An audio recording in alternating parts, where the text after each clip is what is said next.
The sun beat down hard over the Nevada flight range. Heat shimmered off the concrete, warping the rows of aircraft into ghostly shapes under the sun's glare. The air carried the dry scent of jet fuel and grit, thick with the sound of engines winding down or preparing to scream into the sky. A transport truck hissed as its brakes released, and from the back, a woman stepped down without a word. She wore a standard-issue flight suit, clean but unadorned.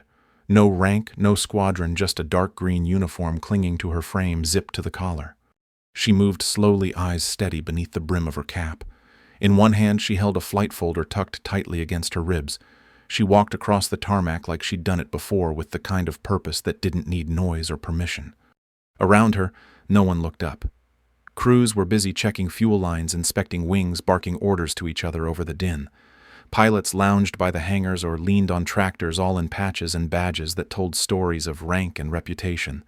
She had none. Near the refueling bay, a man in a British flight suit nudged his glove tighter and let his eyes slide her way. His words floated out sharp, almost lazy. Someone lose their translator. Another voice joined from behind a tow cart. Maybe she's here to read the weather. The laughter wasn't cruel. It was casual. That made it worse. Evelyn didn't flinch. Her eyes flicked across the jets, scanning their wings and frame tags, but she didn't meet a single stare. She moved between them like fog, present but not invited. The comments kept coming in low tones, not directed to her but not hidden either. An American with oil-stained sleeves muttered something about clipboard duty. A younger tech nearby just shook his head and turned away, already forgetting her face. Her boots scraped over the concrete soles, dry with dust. She didn't break pace. Didn't pause or speak. She didn't need to. One of the hangar crews stopped to watch her for half a second, then went back to his checklist. A sergeant glanced at her from a shade tent, squinting like he was trying to remember if he'd seen her before. He hadn't. No one had. The deeper she walked into the base, the louder the sounds around her grew, but they all washed past her like radio static. Pilots laughed. Machinery clanked. Someone argued over the wrong comms frequency. Evelyn didn't drift. She held her course, silent and unreadable. Inside her flight folder, tucked into the first flap, was a copy of the day's simulation orders. It hadn't been handed to her. She'd pulled it from the dispatch crate herself, just like she'd always done. She passed under a steel awning where shadows bled into each other, cutting the heat by only a few degrees. A group of officers in aviator sunglasses glanced her way. One of them whispered something under his breath that made the others smirk. Still, she gave them nothing. No tilt of her head, no furrowed brow. Her pace stayed even, her posture exact. She looked ahead toward the rows of briefing tents set near the far side of the airfield. She was the only one walking that way alone. By the time she reached the last tent, her skin shimmered with sweat that clung behind her ears and down her spine. The flap rustled open at her hand. Inside, the air was thick with coffee dust and quiet tension. She stepped through without clearing her throat, without announcing herself. The dozen men and women inside barely reacted. A few looked up and immediately looked away. There were no empty seats. No one offered space. A captain near the front shifted his leg to take up more room. She remained standing. Across the room, a man named Razor leaned back with one foot over his knee, headset slung around his neck like a lazy ornament. He grinned and let his voice carry just enough to sting. Admin must have lost the mailroom key. This time no one laughed. Then someone did. Soft, stifled, uncomfortable. Evelyn blinked once. That was all. She turned her head toward the front board where mission overlays flickered in looping projections. Her name wasn't visible yet. No one had said it out loud. Someone near the back muttered a question. Observer course misfiled translator. No one answered. She adjusted the flight folder against her hip. A crease on the corner caught a beam of harsh light through the tent wall. A projector buzzed and hummed like a nervous breath. The instructor at the front hadn't noticed her yet. Or maybe he had and chose to wait. Around her, the air felt thin, stretched tight across a silence that didn't belong to her. Evelyn didn't shift her weight. She didn't break eye contact with the screen. And for the first time, a few eyes didn't look away from her. They didn't smile either. They were watching, quietly, trying to figure out what she was doing there. She didn't give them anything, not yet. Part 1. A simple woman with a strange folder. The tent buzzed with low voices, quiet clicks of plastic binders, and the occasional squeak of metal folding chairs shifting on the floor. The canvas walls fluttered slightly with the breeze outside, but the air inside held still. Evelyn stepped in without hesitation. Her boots made no noise. Her face stayed calm. Eyes flicked toward her, one, two, then a few more. Not curiosity, just confirmation. No one nodded. No one spoke. She didn't expect them to. The rows were already filled, uniforms, neat ranks, crisp on sleeves and shoulders. She stood at the edge, clutching her folder, scanning the projection wall. Her name wasn't there yet, but she knew it would be. A colonel whispered something to a lieutenant, glancing her way. The lieutenant gave a small shrug, then turned back to his notes. Someone in the second row leaned toward his neighbor. Is she even flying? No one made room. A few adjusted their chairs to take up more space. She stayed near the wall, watching the screen. Her breathing didn't change. The lead instructor limped to the front, his clipboard stacked with printed rosters. He called out team names with clipped clarity. Alpha, Delta, Bravo. No theatrics, just assignments. When he reached Bravo 3, he paused. His voice caught just enough to notice. Viper 3, he said, checking his notes again. His eyes swept the room and landed on Evelyn. Silence folded into the space between rows. Then a snort. Razor, now half standing, stretched like the name didn't make sense to him. Viper 3. His grin sharpened. She's flying. An officer dropped his pen. It clattered to the floor and rolled beneath a table. The man didn't bother picking it up. Someone muttered 2 minutes tops. Another chuckled, if she finds the throttle. Evelyn said nothing. Her posture stayed level, one hand resting at her side, the other pressed against the flight folder. The instructor didn't look at her again. He moved on like nothing had shifted. At the edge of the room, a junior analyst tapped her tablet, then hesitated. She glanced at Evelyn, then at her supervisor, then back down. No one corrected the name. No one explained. The SimDeck folders were stacked at the side table. Everyone else had been handed theirs. Evelyn wasn't. She walked over and picked up the one with Bravo 3 scribbled in Sharpie. A corner of it had been bent backward. She flattened it gently and flipped to the second page. Terrain overlays, target zones, time markers. She scanned in silence. A pilot behind her let out a low whistle. Think she even knows what she's looking at? A voice beside him answered, Doesn't matter. Someone will clip her in the first 3 minutes. Their words weren't angry. That's what made them sting. They weren't trying to hurt her. They just didn't care. She turned the page. Her eyes moved line to line, absorbing the sim specs without pause. She had seen layouts like these before, but never from this angle. Never as the one expected to fly. No one offered to brief her. No one asked if she needed clarification. She didn't look up. Across the room, Razor was still watching her. He shook his head once, then leaned toward his co-pilot. I'll bet she forgets to arm the sim weapons. They both laughed, too quietly to be called out, but loud enough to carry.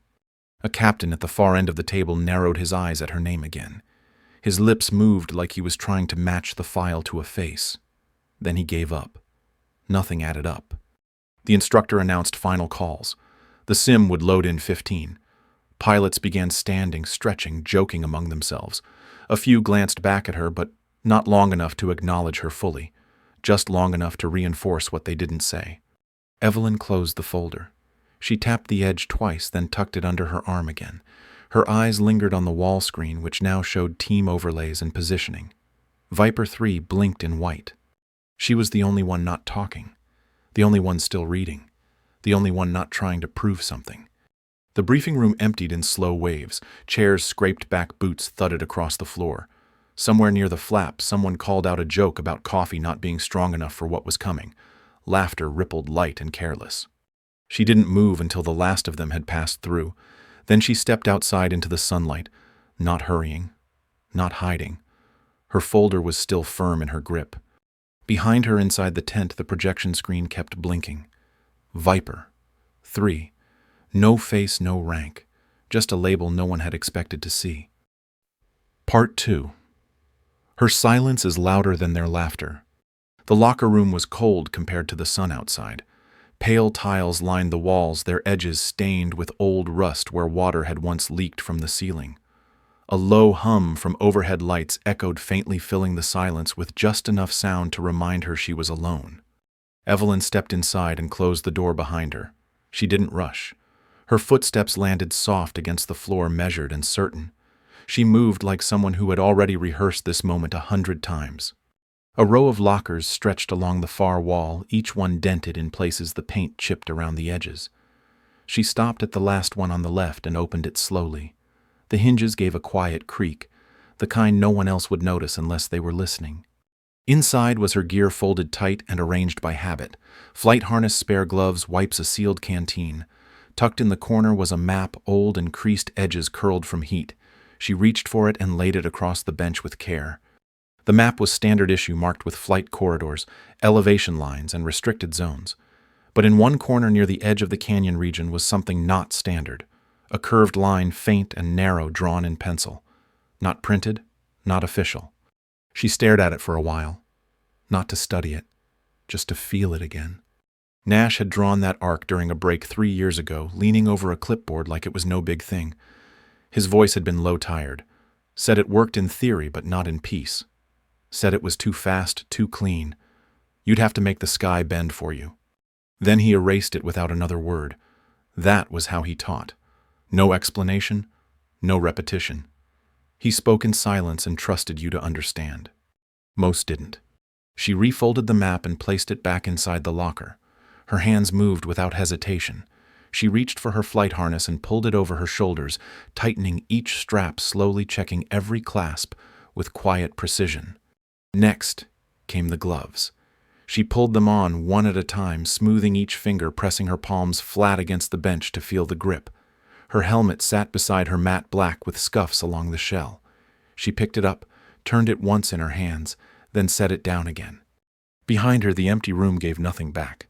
No footsteps, no voices, just that soft, steady buzz from the ceiling and the muted groan of old pipes running through concrete. She glanced at the photo taped inside the locker door. It wasn't personal, just a scan of a telemetry sheet taken from Nash's last flight. The logs had never been classified. She knew every entry by heart. When the news of his crash had arrived, others had cried. Some speculated about equipment failure, others blamed wind shear. Evelyn didn't speak. She requested access to the logs, printed them out, and read them every night for a month. Not to grieve, to understand. He'd gone down somewhere in the northern range. No black box footage was released. No official debrief. But she didn't need a screen to see it. She could feel every input, every shift in pitch, every moment he adjusted without hesitation. She pulled her jacket tight and zipped it up. The locker door clicked softly as she shut it. Her helmet went under her arm. Her gloves were already firm around the flight folder. There was a patch pinned to the back wall of the locker, Nash's squadron insignia. The colors had faded into dull gray. She didn't touch it, just looked for a second, then looked away. Outside the locker room, the wind picked up, slipping beneath the hangar bay doors. Light from the tarmac slanted in, casting long shadows over the floor. Engines started somewhere in the distance, 2 of them, maybe more. She moved toward the exit boots, brushing against dust and metal. No one was waiting. No one had called her name. She didn't need them to. As she reached the door, the hallway stretched ahead, filled with the faint echoes of orders and radio chatter. She walked forward like she belonged there, like she had always belonged there. The folder pressed against her ribs didn't shake. Her pace never changed. She had already heard every voice that mattered. Everything else was just noise. Part 3. Ready for disaster. Sub Part 3.1. The simulation begins. The cockpit flickered to life with a low hum. Evelyn's headset synced to the simulation grid as the terrain unfolded in digital clarity. Canyon ridges, dust trails, heat ripples. Every detail rendered with precision, mimicking the flight zone just outside the base. Her HUD stabilized, labels snapped into place, friendly units marked in blue, potential threats faded in gray. Her call sign blinked once at the top left. Viper 3. Bravo team's voice came through first. Short clipped instructions. Form Delta spread. Rear coverage keep low. She responded with 2 quick taps, no words, locking her position just behind Bravo 2. The formation moved forward into the narrow approach corridor. Ridges climbed on both sides, sharp and high. The airspace narrowed. Evelyn adjusted throttle, checked her pitch, and kept her altitude even. Below them, simulated ground texture rolled by like sandpaper under glass. Then it changed. Alpha team appeared out of nowhere. 2 targets, then 3 blinking in from opposite angles. They fanned wide, left flank and upper ridge. Bravo 1 called out a heading shift. Evade pattern 9. Pull right hard now. Evelyn turned with them. Her nose tracked the lead. The turn was clean, but the grid lit up with radar noise. Lock signals started stacking on her display. 1, then 2 more. Her system flared red. Her voice stayed off. Her fingers stayed tight on the stick. Bravo 2 peeled off, not coordinated, too fast. The formation splintered. Evelyn's HUD blinked with a red arc on the upper right corner, another target cutting across. It was a trap. Textbook pincer. Not sloppy, not training level, intentional. She recognized the tactic before the instructor even spoke. Standard eject countdown engaged. The voice from the tower was flat, no urgency. A protocol readout, not a warning. Her HUD flashed again. Eject recommended. Evelyn didn't move. Above her, Razor's voice came through the channel. He sounded amused. Looks like she forgot her way out. Someone hand her the manual. Laughter crackled behind his transmission. One of the instructors smirked at a console near the side wall. Another shook his head and leaned back in his chair. Her altitude continued to drop. The simulator's terrain pressed closer. Wind simulation rose in her ear, sharp and dry. She touched the pitch control and let the nose dip further. Bravo Command gave no further instruction. The rest of her team was out of range or scrambling. She was alone in the valley now, with 2 locks holding and a third lining up. The display screamed for action. Deploy countermeasures, change heading, escape zone limit approaching. Still, she didn't speak. Her gloved hand hovered near the throttle. She made one minor adjustment. The descent continued. In the control room, one technician leaned forward. Viper 3's vector isn't shifting. One of the monitors blinked. Is she diving into the floor? Razor's signal laughed again. Maybe she thinks it's sightseeing mode. On screen, Evelyn's icon dropped closer to the canyon floor. The simulation AI recalculated, trying to predict the move. But it couldn't. No one had seen this angle used before. Not this low, not this long. The last lock confirmation blared against her HUD. A final warning. She pressed her palm gently into the yoke and didn't flinch. The alarms kept going. So did she. Subpart 3.2, she doesn't pull up. Evelyn kept going. The descent tightened her nose, drifting closer to the canyon floor. Rock walls rose around her, jagged and raw, carved from lines of simulated erosion. The wind sound sharpened, rattling faintly through the headset as the ground approached. Her HUD flared again. Bright red bands looped the edges, blinking in steady rhythm. One last signal echoed in her ear. Final eject warning. She didn't blink. Instead of pulling up, she tapped her throttle once and dropped further. Her plane slid beneath a low ridge, its wings nearly brushing the edge. Below her, the terrain twisted into a funnel. The system struggled to keep up. In the control room, someone leaned closer to the screen. Her telemetry numbers stuttered, then vanished. Tracking lost signal. One of the techs swore under his breath. The grid blinked and tried again. Still nothing. A senior officer narrowed his eyes. Where the hell did she go? No one answered. Evelyn's signature had gone dark. Razor's radar gave nothing back. His target lock flickered, held for a moment, then blinked out entirely. He adjusted his heading and scanned the canyon again. No trail, no ping, just empty air. She flew beneath the scan threshold, slipping under the system's predicted pathways. The simulation engine jittered, unsure how to calculate a route that wasn't supposed to exist. Data feeds jumped. The projection screens struggled to plot anything at all. Inside her cockpit, Evelyn's hand stayed steady. She nudged the stick gently left, leveling just above a dry gully that cut between 2 narrow rises.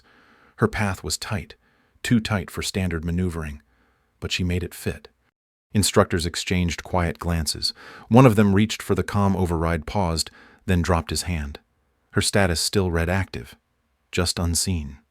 A young analyst at the corner station tapped his monitor 3 times. Nothing responded. He looked around, waiting for someone to speak first. No one did. From above, Razor's voice came through again. Soft now. Confused.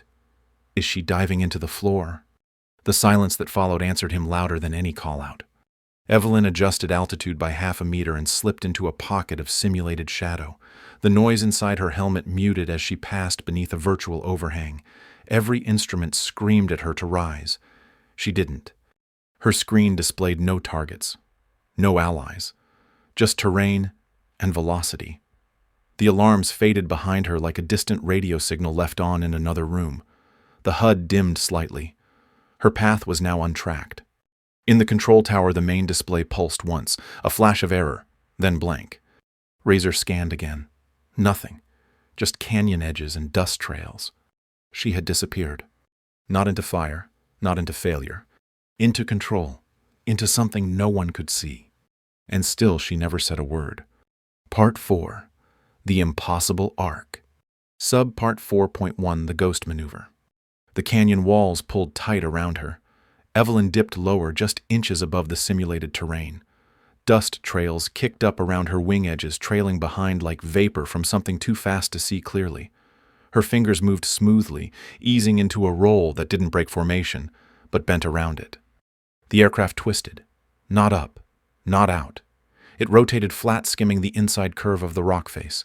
The simulator struggled to render the motion its sensors a half-beat behind. Alerts blinked, cleared, then returned without reason. The system didn't know what to make of her. From the control room, heads turned toward the main display. One instructor leaned forward. His mouth opened, then stayed there. A second screen froze for a breath, then stuttered back to life with flickering telemetry. No one could track her path. The AI recalculated twice, then flagged her status as undetermined. She hadn't broken any rules because the system had no protocol for what she was doing. One of the senior officers narrowed his eyes at the ghosting trail on the screen. He didn't say anything yet, but his hands were clenched behind his back. A junior tech whispered about an error in the physics model. Another shook their head. That wasn't an error. Evelyn held her course. Her HUD cleared briefly, then loaded fresh data, terrain angles, a ridgeline to the west, thermal shift above the bluff. She rolled again, this time sharper, slicing through a narrow gap between two markers, meant for orientation, not flight. Her nose tilted up just enough to stay out of crash threshold. Then she spun. A full barrel roll, tight, flat, almost horizontal, executed just above the simulated floor. The canyon around her blurred. Inside the sim engine, the aircraft model struggled to maintain visual fidelity. Her digital outline warped for half a second too fast for the frame rate. In the tower, an older officer pointed at the curve starting to draw on the telemetry replay. It arced from the base of the canyon, rose once, then slipped behind the enemy formation. He stared hard at it. That line, that shape. He had seen it before. His voice came low, barely audible. That's Nash's arc. The room went quiet. One of the instructors turned his head, but that move was never approved, never filed, not even tested. The senior officer didn't reply. His eyes stayed on the screen. Outside the canyon, on the enemy's 6, Evelyn's signature returned. It didn't fade in gradually. It blinked, fully active, positioned perfectly behind the last aircraft in Alpha Team. The lock-on light flared red in the sim overlay. From that angle, no one had expected an approach. No one had even looked. Inside her cockpit, Evelyn adjusted her pitch by a fraction. Her breathing didn't change. Her posture never shifted. She didn't hesitate. Behind her, the arc completed itself on the replay. The line curved like a blade across the terrain, too sharp for prediction, too clean for training. And in the control room, no one moved. The myth had just returned. Not as memory, but in motion. Subpart 4.23 Kills in 6 seconds.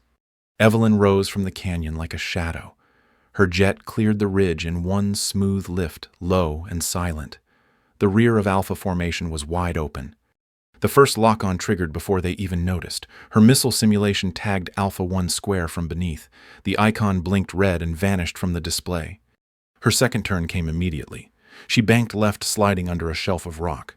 Alpha 2 was caught mid-transition trying to adjust altitude. He didn't have time. The second kill registered clean. No deviation, no counter. Razor finally saw her. He rolled hard to break away, throttle stuttering into a descent pattern. It didn't matter. She was already behind him. Her third tag locked and fired before he could stabilize. 6 seconds total.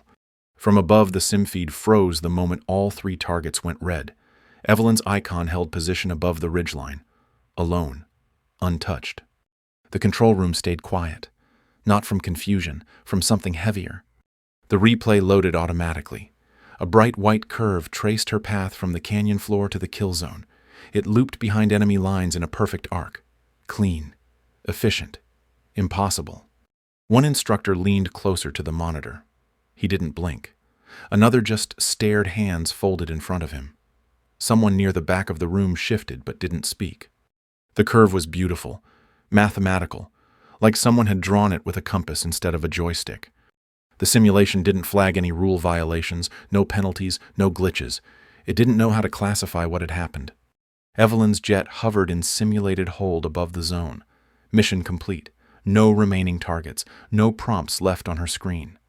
Inside the tower, a technician tried to refresh the system. The replay loaded again. Slower this time.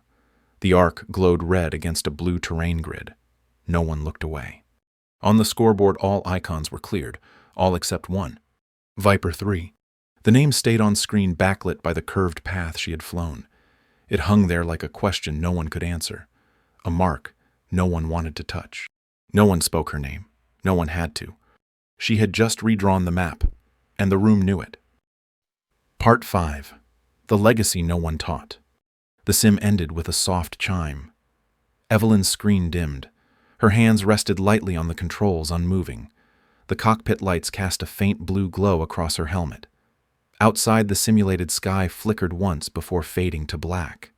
No voice followed, no summary report, no post-exercise cheer or call-out, just silence. In the tower, every screen still showed the arc. It pulsed in red across the grid, its curve fixed and unbroken. The system hadn't cleared it. No one had dared to.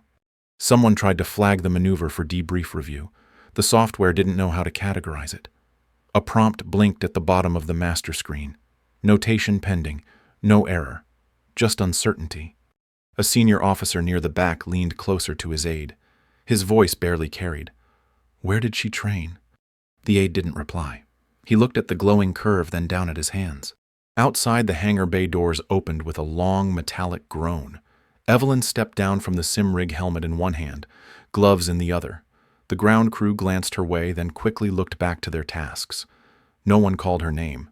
She walked across the flight deck with even steps. The sun had begun to drop behind the hills. Long shadows stretched across the pavement. Her boots landed clean, leaving no sound behind them. Near the edge of the lot, Razor stood still, one hand on the railing, the other holding a bottle of water he hadn't opened. He didn't speak right away, just watched her pass. Didn't know Nash trained ghosts. She paused for a moment. Not long. Just enough to let the words settle. Her eyes stayed forward. "He trained pilots. I just listened harder." Then she kept walking. He didn't follow. Past the line of transport trucks at the edge of the base, there was a smaller hangar. It hadn't seen use in months. Its doors hung half open, rust streaked along the hinges. Light filtered in low and gold. Evelyn stepped inside. The air was still. Dust hung in the corners, catching what little sunlight reached the floor. A row of lockers stretched along one wall. She walked to the one furthest from the door. Her gear came off slowly. Harness unbuckled. Gloves removed. Helmet set gently on the bench. Each movement exact without hurry. From the inside pocket of her jacket, she pulled a cloth-wrapped patch. The fabric had frayed at the edges. The stitching had dulled to gray. But the insignia was still clear. She knelt slightly and placed it on the locker shelf. No ceremony, no speech, just placement. Her hand lingered over it for a second, not to adjust it, just to hold the space. Then she stood.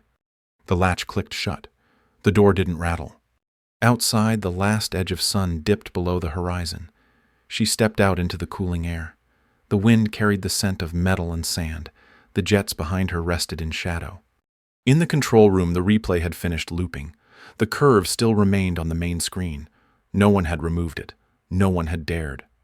The system logged the maneuver again. Same tag. Viper 3, File 211B. Classification undefined. Evelyn didn't ask to see the log. She didn't wait for acknowledgement. She had left what she needed to, and walked away. The room was dim and quiet, lit only by the soft hum of an overhead projector. A young trainee sat alone at a metal desk, her back straight, her eyes locked onto the screen in front of her. Her uniform was crisp boots, still too clean, name patch new enough to shine. The footage wasn't labeled with a name, just a date, no commentary, no intro sequence. She had clicked it by accident while scanning archived simulations.